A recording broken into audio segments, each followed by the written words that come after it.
And then also Dr. Chen asked me to open screen name. So this was what I'm looking for before. So when I click on the button, for example, so open a screen name. So I'll call it like screen 1. So I'll delete this one right now. So Dr. Chan's questions was like how to change between the screens. So when I click button 1, I found that this like control option and open another screen with a screen name. So I put it here, this option, and then I put the text option again, and then I put the name of the which screen I would like to go. So when I click on this one, I am just like going to other screen, which you see the warning because the screen has been changed on my mobile device. So I'm kind of seeing this at the moment. So it is always like best practice. You can just look at these different kinds of options and the building blocks. And it is quite like intuitive because you can see and you can read what's gonna happen when you click on this. And then when you connect them, it will appear that this is the result of it. So for example, if you are kind of like developing an application with the bottom size buttons, so you can put it here like the different buttons under the footer, and then you can click on and then switch back to different screens all the time. So this is basically the button interaction with the App Inventor. Any questions so far? So I know like this is kind of like a little bit complicated in terms of like how to use Designer and how to use the blocks. But the more you use it, you will see the different options.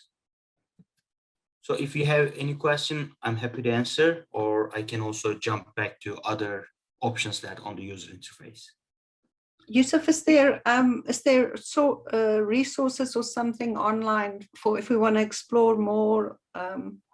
Yeah, absolutely. Oh, this website, App Inventor, MIT.edu.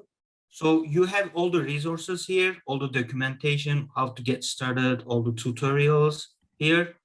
And there are lots of information available here. And you can always email me and ask me if you have any question or if you are struggling with it. Now, how do you share this app? Or am I jumping the gun? Yeah. How do you share this app? So we have like one option here, build size. The problem with the App Inventor is not supporting iOS at the moment because like iOS app development is a little bit pain because you need a developer account on the Apple, so which costs you $99 per year. So you need a certified developer account for this kind of development. But for the Android, it's free. So you can just like build this application and then save this APK, which is a file that you can install to your mobile application, mobile device with the Android. So you can save this. It will take a moment. So I'm just like clicking, but it will compile everything in the background and give you the one file that you can import to your Android device. But for iOS, you can't build this iOS application through this platform because you will need an Apple developer account. Yeah. And then you need to pay to Apple every year to maintain that kind of application. Thank you. Yeah. So my application has been building. So this is the file, that APK. So this is the Android package file. So when you put this to your Android device, you can have like standalone application that you can use always with it. Can this be released to the web as a web-based app user? No, not this one. Okay. No. So I'll show you other components. So I'll create another screen. And now we have the screen. So you can have like the checkboxes. So this is kind of like creating a Google Forms version. And then change the here to accept, for example. So you have this button here now with the checkboxes. And so if you want to add a date picker to your application, drag and drop it here. So you will have this date picker on the device. Select a date. You can create this labeling. So basically what it does, seems a button, but it will create a dialog menu on your mobile device and make you to select a date. And you can also choose a time as well. So if you are looking for this kind of interface, and if you want to use an input box, like the text box, so you can also use this field. So you can also enter some default text.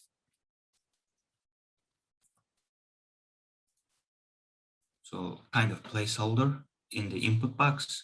And you may also have this switch. So it will on and off kind of button. And you can also have the slider.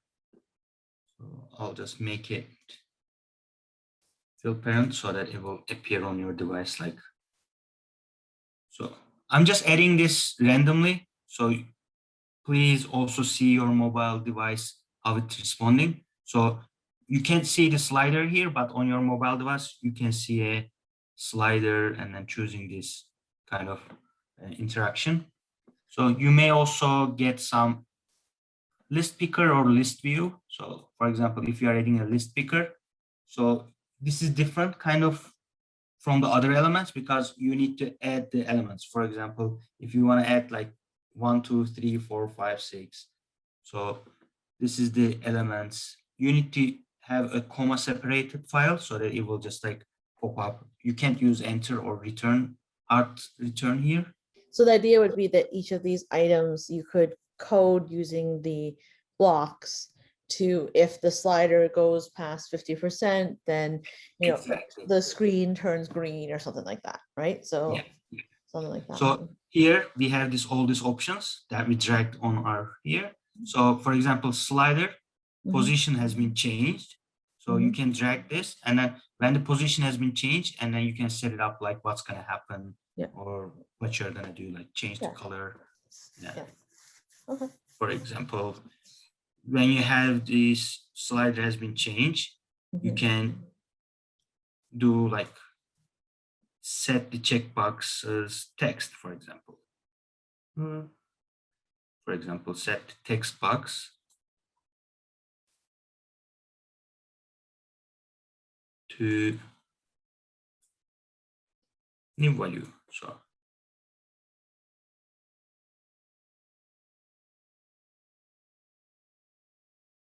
this is the position has been changed. So you can also like set the different threshold for the slider. Now we have this option. So, and also you can also add a notifier. So this is different than the other user interface elements. For example, when I drop this, there will be no change on the screen, but you will see non-visible component here under the device. So you may not see it if this is not clicked. So display hidden components in the viewer option is also important. So non-visible item here. So I will add a button and then I'll call this notify me, for example. So I will go back to blog section and then click this button and then drag this. When I click the button, I would like to go notifier and then, oops, I would like to show a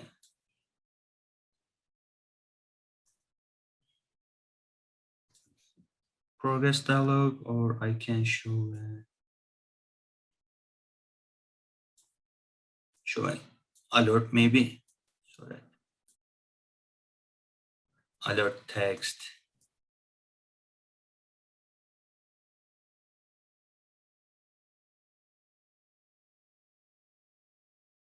Can you show us what those blocks look like then? Yeah, I was about to open that.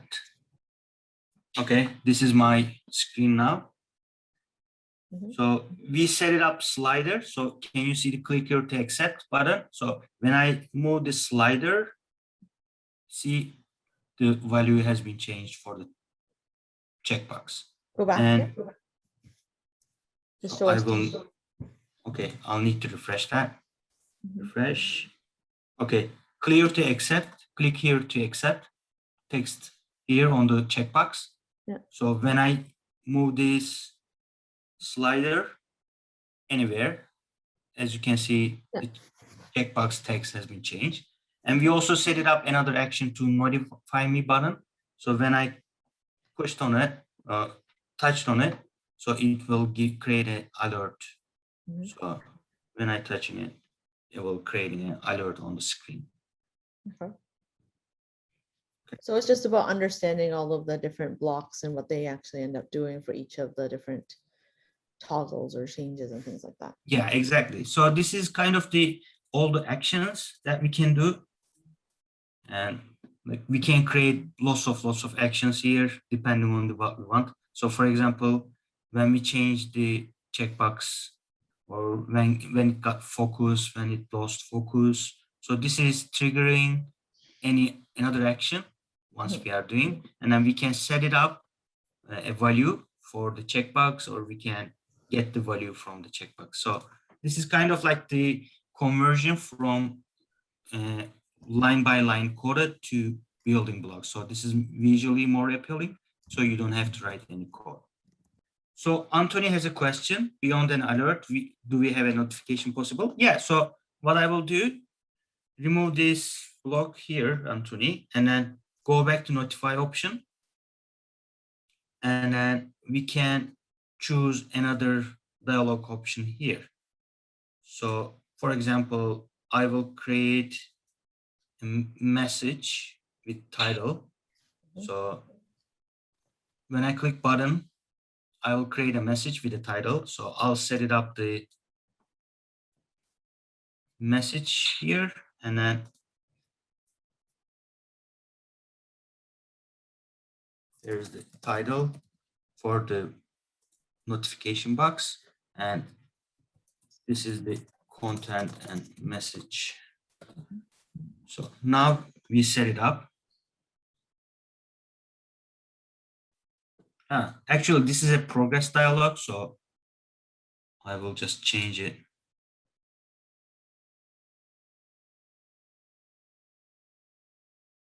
Show text dialog. I will just remove this one. Message. So progress dialog, kind of the loading action happening. Mhm. So I will go back and then refresh.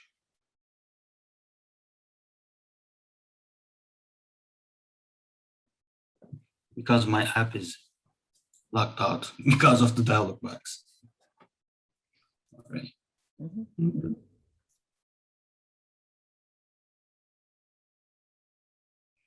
So I'll just connect my AI companion one more time, and then I will share it with you. And then here's the notify me. Okay, so this is a kind of input box. Sorry, I just, Mhm. so I chose wrong one, I guess. So Mhm. this is the input dialog. So if you wanna ask a question and then take it as an input with the input box, so this is a cool way to do that. So you can always change it. Nice. Yeah, I mean, we are really flexible on the block side. So show text dialog, and then choose any other type of, so you can explore. So if you want to ask like password dialog, if you want to choose a dialog with like different buttons, like what button 1, button 2, so you can always choose them. So this is the different kinds of versions for the notifier element. Okay. So I'm not sure if I'm missing any question. No, I think you're good. This is a good introduction, I think, for most people. I think that the hard part is just knowing all the functionality of all the different blocks. And so I guess you said at the MIT website, they have. Yeah, all the documentation is here. So when you click on the documentation, it will take you through from the different built-in blocks, all the documentation. It's really extensive about the documents. So because it changes everything based on this user interface. Yeah. So allow me to show you another screen. So I'll create screen 5. Yeah. And for example, we haven't explored like lots of items here. So this will blow your mind. So you can also use your camera to take pictures with your mobile application for your. Also, you can use like text to speech function or speech recognizer, like using a Siri on your mobile device. And you can use sound recorder. You can convert your application to a sound recorder device if you are not happy with your own custom application. You can use maps. For example, let's do that. And I can drag and drop a map to my application. And then I can also, okay, I find, I will put it Hamilton. 100 Main Street West. No, it's the coordinate, GPS coordinate. Oh, the GPS coordinates. Okay. Yeah, I found it before. Okay. So Cool. you can add it, and then I will just automatically make it bigger. So what you can do, you can add marker on your map, and maybe you can also add circles to your map, and then you can just add lines. Nice. Yeah, so this is kind of interactive. So this is appearing on your mobile device as well. Yeah, like lots of features for the map, and you can also use the navigation features, but this requires, so when I edit this kind of Google products, it asks us the API key. So Google developer account is free, and you can get your API key from the Google developer account. But this is kind of like the high features that I'm not talking about this one, but it's good to know that Google API is using different kinds of features for this MIT App Inventor. And you have all these sensors if your device is supporting, like you can get the light sensor, barometer, barcode scanner. We have different kinds of like options here. And you can also use some social elements. So you can like use texting from your device and using your mobile phone. You can make a phone call from your application, and you can email, you can contact pick from the people, and you can create a storage, cloud storage, and then whatever you do here, and then you can save it to the cloud so that this will be really function as a cloud-based application. Okay. And the cool thing that the Lego firm is providing you some interaction with this application. So they have different kinds of features with their Lego sensors. So you can really design a robotic application and you can really program robotic software and robotic Legos, and then you can control everything from your device. So all the primary school, secondary school, high school students are using this application to create this kind of Lego supported robotics. And there is also some experimental Firebase DB, which is the product from the Google. They are using their database services to interact with this application. Yeah, so lots of things are coming here. And also you can also import other extensions to the platform, which is really high experimental features on this platform. So Rob's asked a great question. Are there projects that you can like, copy and edit? Like, is there a database, just like templates and stuff like that? So can you see the publish to gallery option here? So once you finish your application, you can publish to your gallery, or you can go here and then I'll go back to homepage because there was a competition several months ago. And then everybody publish their applications here. And you can copy and create their. So these are the applications that you can copy and start with your, like on your device. So I will try to find this. So here's the source code. You have this AIA option here. So you can come here and import AIA from my computer. And then I will go back and import it. So this is another project that is being creating on my screen. So you can copy it.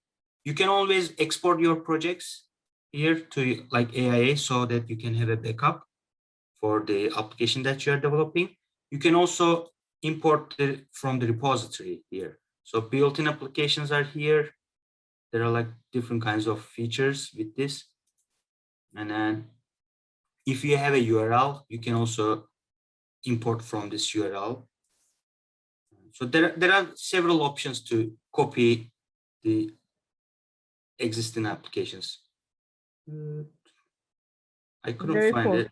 And Yeah. I think it's under tutorials, I believe, the step-by-step, like if, yeah, tutorials or the button below with the light bulb. Mhm. Yeah, so I was like looking for the gallery. Mhm. I'll just like, Yeah, the yeah. tutorials are really nice because I was just looking at them while you were talking. Oh, And see, they I have found very it up of the step-by-step. month. So it's Mhm, under okay. the about page. So every month they are choosing an application. So for example, during the COVID time, 11 years old from India developed a COVID application using with the different sensors. So you can just copy and then start designing your own application based on this one. So here, the application that are developed. Mhm. So load app into MIT App Inventor. So this is copying a project for my screen. So as you can see, here's the list of the projects. Depending on the size of the application, it may take a while to copy and create a new one for you. Mhm. So this is called MediSmarty. So if you click into it, you'll be able to view like how they did it and look at the back end and the Yeah, blocks. yeah. So it takes a little bit time. So there's a question. If I create an app to share my research data, even if people cannot get the app through iOS, they could download the project and reach the data through this. Yeah, exactly. Yeah. And you can always share the code with them, and then they can explore using this MIT App Inventor on their mobile device. So Mhm. they can't download this from the Apple Store, Mhm. but you can tell them that you can use this MIT AI companion to your device, and here's the code for my application, and you can explore this Well, yeah, you could device. just give people the actual code, right? So when Oh, yeah, you've built it, you can just give them the 6-digit code and then they could yeah, use it like an app through the yeah, MIT AI. Yeah. that's correct. Not quite the same, but it at least gets your It's not data. the same, but yeah, it will do the job. Yeah. At least they I was will gonna just say, like, if you're really looking to go prime time though, Yusuf, you would probably just, learn how to do the iOS and become an accredited and just pay the dollars and, like, I would assume that if you're going at that pace, then you're becoming a more serious app developer, right? You're ready for prime yeah, time, then you would do that. Or you might link up with someone like yourself who has experience, who has it and can help push it out. yeah, exactly. Mhm. And this is why we apply for the grants, right? So grants can pay for that. Well, yeah, and I mean, I think that maybe someday what we can do is we can have a central resource maybe through our offices to be able to do that. We're not set up for it yet, but the future is apps, I think. So for finding a way for us to be able to centralize some of that building and resourcing and educating our faculty to come halfway with us, just like tonight. So thank you, Yeah. Yusuf. This is amazing.